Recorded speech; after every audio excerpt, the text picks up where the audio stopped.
Hello, my name is Ana Doak, and this is my husband, Alexander Doak. Welcome to Nanay Anay!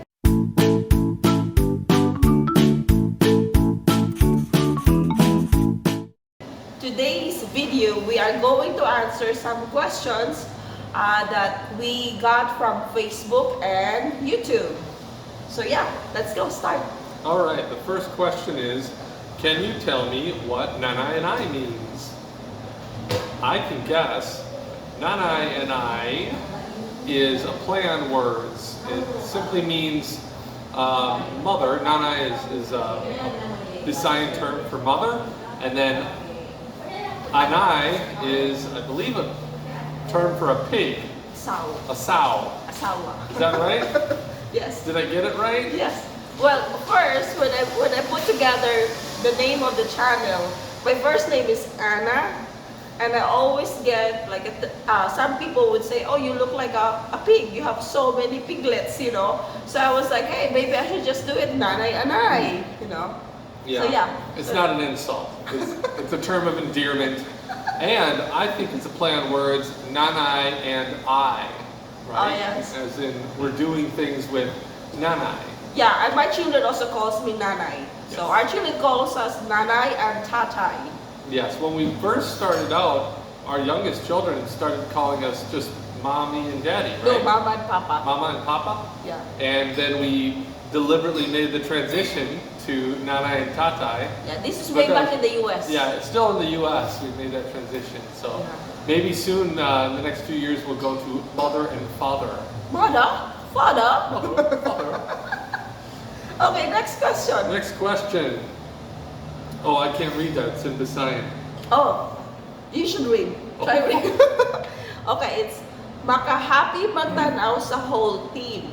I'm curious though, who among the sibs or the older boys can go underwater for a long period of time? I bet everyone can be competitive at times. Oh, this was a question brought up at our Enchanted River escapade. So yeah, so she said she feels so happy seeing the whole team. Then that's it. I don't know the answer to that question. I don't know who can hold their breath the longest. I know they play in the water a lot, and I'm sure they've practiced holding their breath a long time. But I'm not sure who's the best. Do you have any idea?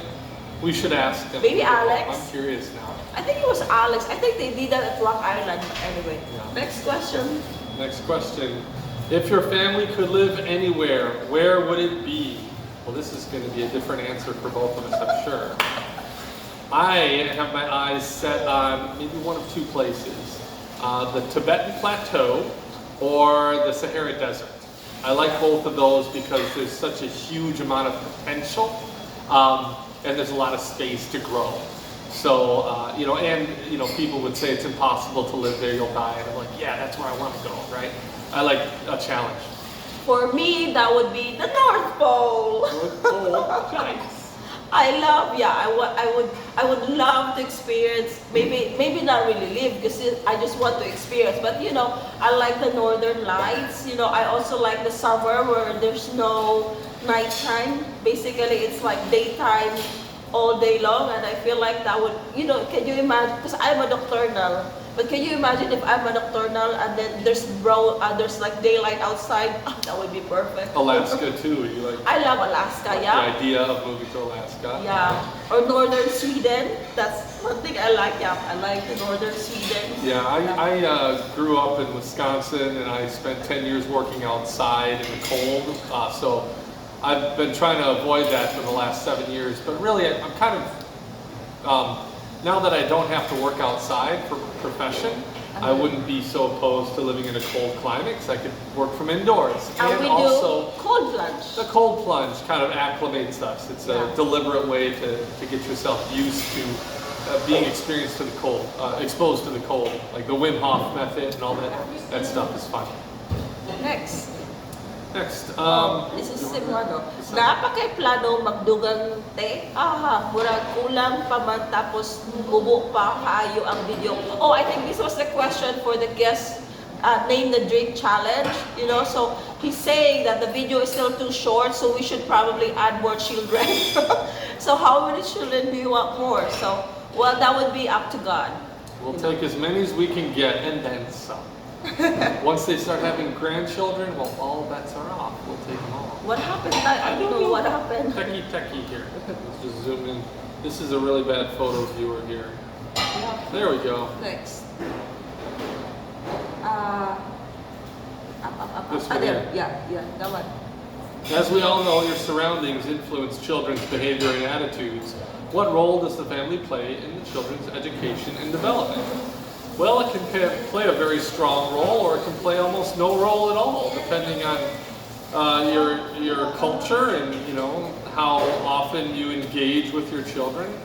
A lot of families just send them off to school, so the family doesn't have a huge influence in that sense. But if you spend time with your children and you engage with them and provide them with lots of activities, then obviously you can have a huge influence on how your children develop. And we, like the homeschool concept, I didn't want my children to grow up believing that you needed to learn primarily from one source. And that's kind of a common theme to every school, is that you're learning from an expert, an authority figure who's standing in front of you and kind of dictating what knowledge you should simply accept. It's not really a dialogue, it's a monologue. And I think learning in that way, kind of wiring your brain to believe things that come from a single source like that, is really limiting your ability to pick up information in dynamic ways, as needed, in context, where you can remember them quickly, reinforce the learning with hands-on application, all that kind of stuff. So that all just kind of arises naturally when you're learning in a homeschooling setting. Next. It's not easy to raise 10 kiddos well. What is the key to it? Why don't you go for now? Okay, well, it's not easy to raise 10 kiddos. What is the key to it? Well, yeah, that's true. It's not really easy. It's like you really have to, like, for me, it's God's grace it's by God's grace that my children are turning out well.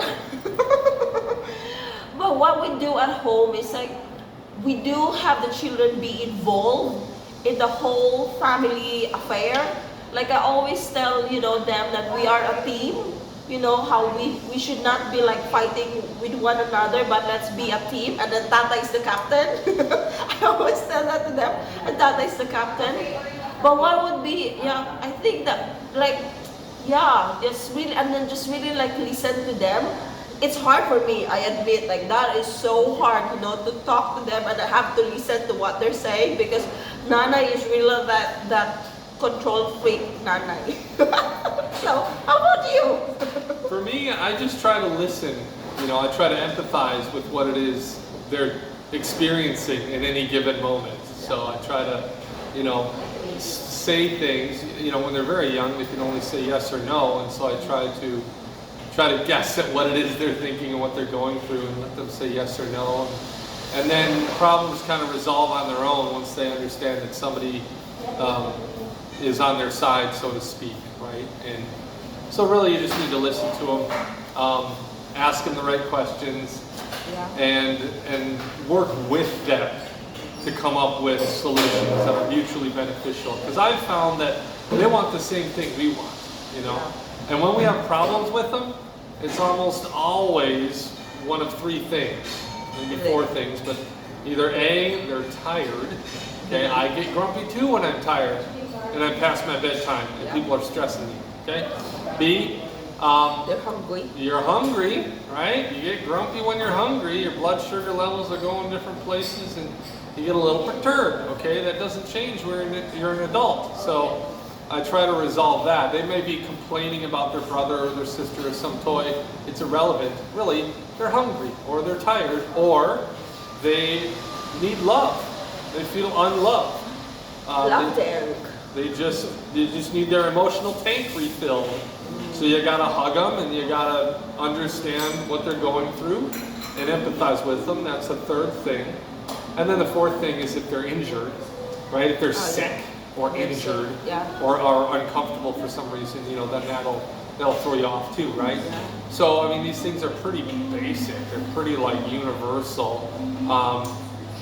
And Yeah, basically. when you deal with those things, the rest of the stuff just kind of takes care of itself more or less. You know? Yeah, like Alex would, I remember before when Alex would tell me they're little people too. They're like they're person too. Like Yeah, people. whatever we adults experience, little people also would also experience. Like what he People was are saying. people too. Like what I was saying, when they're hungry, when they tend to be more grumpy, or when they need to nap, especially the little ones. Like if knowledge is so like not having a good attitude, probably she just needs to take a nap. Yeah. Yep. And I appreciate other people applying those same principles on me, right? So this isn't like a manipulation thing. You do that, right? So you do control people using these 4 techniques, but it's in a way that like they appreciate it, right? And I would like people to respond in kind to me, right? So if I'm grumpy and they know I haven't slept in a while, just be like, okay, he's just off a little bit right now. He needs to rest, or he needs some food, and you give him space to eat, to sleep, to get some love, get some appreciation. Like for adults, you don't necessarily love on them. You might give some adults a hug, but you can express gratitude towards them, express appreciation, recognize their value in what they've done, what they've said, validate their own emotions. And then, of course, if they're injured too, right? That's something you want to be aware of. That was a long one. I know. The next question is, how do you combine authority with giving your children their much needed freedom? How do you combine authority? Well, that's really hard because I grew up in a different environment, a different setup in my family.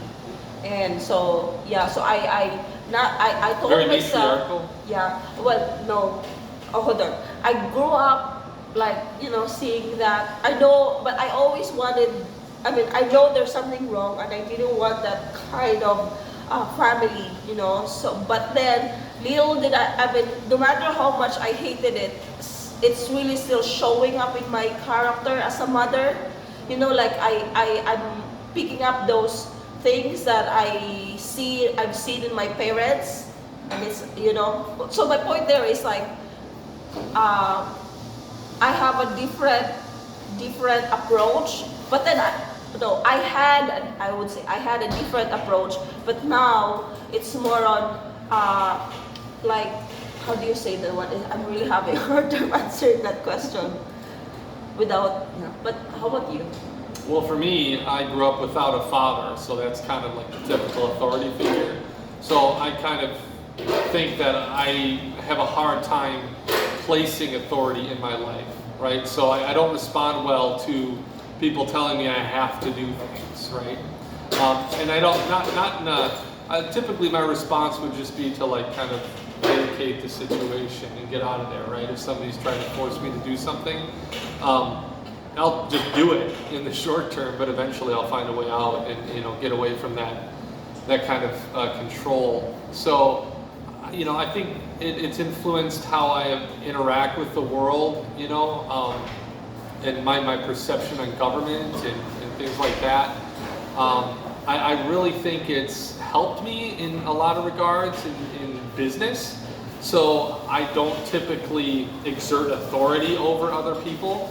I try to. How do you deal with your children? How do you combine authority with giving your children their much needed freedom?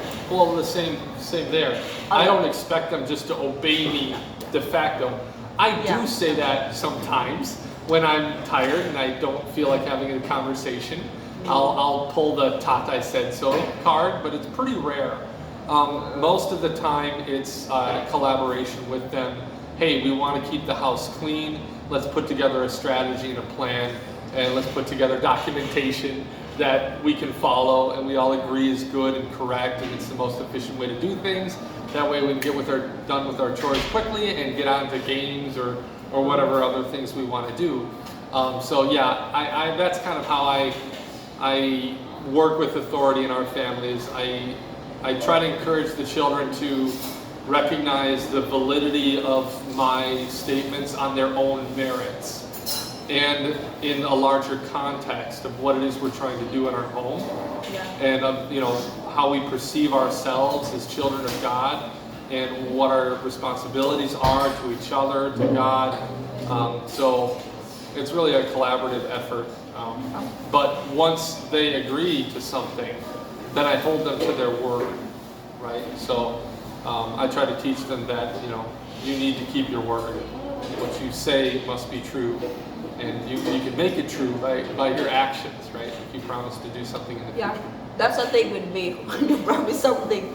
Because sometimes I would tell the children, oh yeah, we can go to 7-Eleven. But sometimes I would give a date, but then I learned never to give them a specific date or specific time, because they will come to me again, they will come to me and ask me, Nanay, we're supposed to be doing this. And then I did something, and then my, typical nanay, oh no, I'm doing something else. So I have to cancel again and then do it the next day. But anyway, it's besides the point. Next question. How is faith shown in your family? And that's a question. Yeah. How is faith shown in our family? Oh boy. Well, so many areas. But first, we believe in God. I really I think that's the center of our family. It's like, we believe in our Creator, we believe in God Almighty, So that's like one. How is faith shown in our family?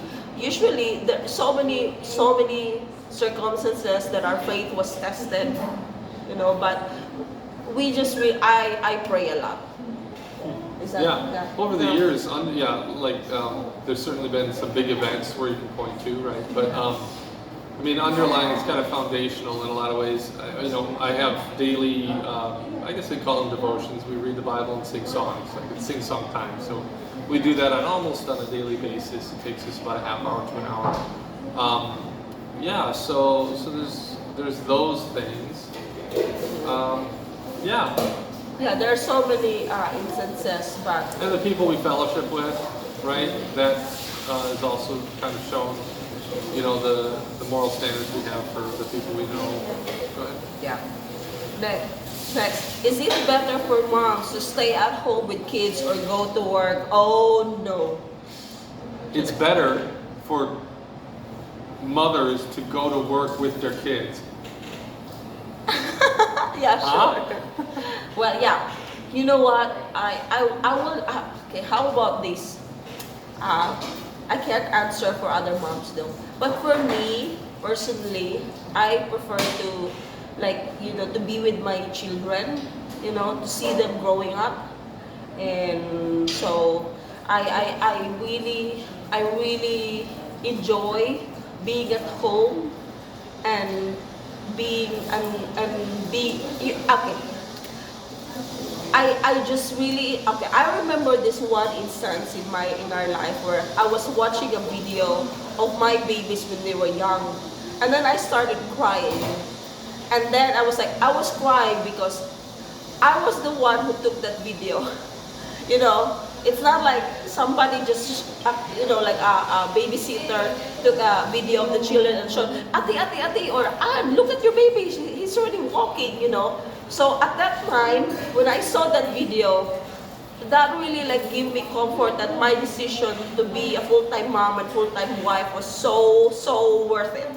That's what It really depends on your on each mom's decision. But what's really, as long as you could really still give time to your children, to your family, to your husband, I think I know it's really hard to answer that question. Because I can't speak for everyone. Am I right? Are you right? I'll check. I'll grade you later on your answers. Okay. Oh dear. I think that's about it. Okay, that last question. No, there's still one more. One more? Here's a question from Kitty. What love advice can you give to us singles? Shout out to Kitty. Okay, what advice okay, I can answer for that. Okay, first, you really have to pray. Next, you have to have standards. Okay? No. I said, when I say standard, I'm just listening. I pray for you. You have to have standards. And then, like, standards based on, according to, for me, at least for me, I base my standard according to the Bible, because that's, that's where I know I prayed to God to give me, when I became a Christian, one of the many things I really prayed hard was for a lifetime partner. Because hello, that's your lifetime partner. So you really have to, you really have to pray for that. So I would say pray, you know. Next. Last, okay. Oh boy. This is really controversial. This is from Raquel on Facebook. A question thrown in Facebook. Pila monthly expenses sa tibok family. Apil imo mga luho. Oh no. Para ma-shock sila sa imong kadato. Ha ha ha. Okay, so they're asking, what is your monthly expenses, including my wants? Okay. So what is our monthly expenses, Tatay? Expenses are measured in dollars, not pesos. Measured in dollars, not in pesos. Yeah, but That's it. That's enough of an answer, right? I think that sums it up. Anyway, I hope guys you enjoyed watching. Listening to our answers to those questions. And then also, I have another thing. We hit now 250 subscribers. So if you want, we had this thing that we planned this thing that if we will hit 500 subscribers, Alex will eat. What is it? Do you remember? I don't know what the first thing is. Well, We first got a is- list of things. Yeah, well, Alex will eat something. I think it's all chicken intestine. There you go. Chicken intestine. Isaw. Okay. He is not. It's a mild thing. It's not very bizarre. We got some really bizarre things on this list for when we hit 1 million. 500 million subscribers or whatever. Okay, but yeah, for 500 subscribers, it's chicken intestines. Yeah, but if you have any suggestions, And then I he think will be willing to do it. 1,000 is balut. So at 1,000 we get to balut, right? Yeah, he is not adventurous with food, so Not that's terribly. See, I've already had balut, so. Yeah. So that's why it's okay, I know I can survive through that. Some of the other things on our list, I don't know that I'll survive through. I might die when I eat the sea cucumber, stuff like that. So that's why we're talking millions. Hopefully it never happens. Yuppie. Anyway, thank you so much for watching our vlog, and thank you so much for for helping us, hit 250 subscribers. And thank you for the questions. Thank you for the questions. And if you like our video, give it a thumbs up. And don't forget to subscribe and hit the notification bell so you will get updated on videos of Nanay and I. God Thank bless. you. Bye-bye.